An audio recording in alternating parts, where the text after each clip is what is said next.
कहानी अंधेरे से उजाले तक, सच्चे सुख की खोज। प्रस्तावना। एक नगर में रघुनाथ नाम का एक बहुत बड़ा व्यापारी रहता था। उसके पास धन, संपत्ति, ऊंचे महल और नौकर चाकर सब कुछ था। लेकिन इन सब के बावजूद रघुनाथ के मन में शांति नहीं थी। उसे हर समय एक अनजाना डर और बेचैनी घेरे रहती थी। उसकी आंखों में चमक थी, लेकिन दिल में एक गहरा खालीपन। रघुनाथ की दुनिया बस बाहरी आभा में खोई हुई थी, जबकि उसके भीतर एक उजाला ढूंढने की प्यास थी। शांति की तलाश।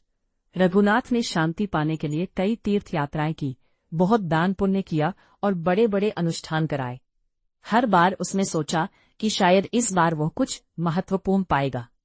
लोग उसे धर्मी कहते थे, लेकिन उसके भीतर का खालीपन नहीं भरा।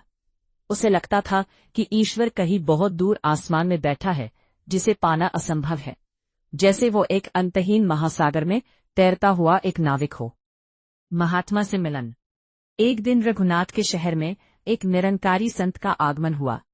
संत की उपस्थिति से नगर में एक अद्भुत ऊर्जा फैल गई। रघुनाथ ने सुना कि ये संत ईश्वर को प्रत्यक्ष दिखाने की बात करते हैं। जिज्ञासावश रघुनाथ उनके पास पहुंचा और बोला, महाराज, मैंने सुना है कि आप परमात्मा का दर्शन करा सकते हैं।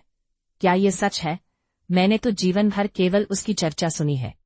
संत ने मुस्कुराकर कहा, रघुनाथ, अगर तुम्हें प्यास लगी हो तो क्या केवल पानी पानी चिल्लाने से प्यास बुझेगी? रघुनाथ ने कहा, नहीं महाराज, उसके लिए तो पानी पीना पड़ेगा। संत बोले, बस यही हाल तुम्हारा है। तुम परमात्मा के बारे में पढ़ रहे हो, सुन रहे हो, लेकिन उसे जान नहीं रहे। जिस दिन तुम इस निराकार प्रभु को जान लोगे, तुम्हारी सारी बेचैनी खत्म हो जाएगी। ब्रह्म ज्ञान का बोध।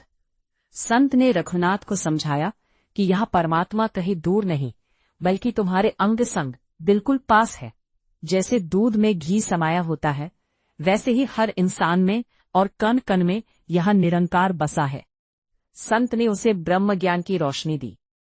रघुनाथ को समझ आया कि जिस ईश्वर को वो बाहर ढूंढ रहा था, वो तो उसके भीतर और बाहर हर जगह मौजूद है।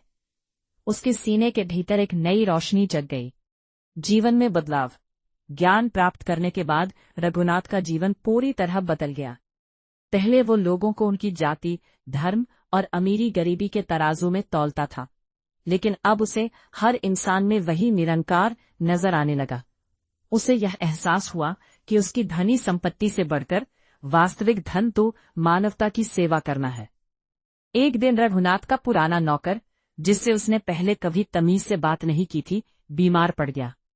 पहले वाला रघुनाथ शायद उसे नौकरी से निकाल देता, लेकिन ज्ञानी रघुनाथ खुद उसके घर गया, उसकी सेवा की और दवाइयों का प्रबंध किया।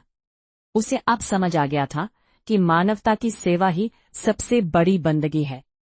उसके दिल में एक नई संवेदनशीलता थी, जो पहले कभी न थी। कुछ समय बाद रघुनाथ के व्यापार में भारी घाटा हुआ।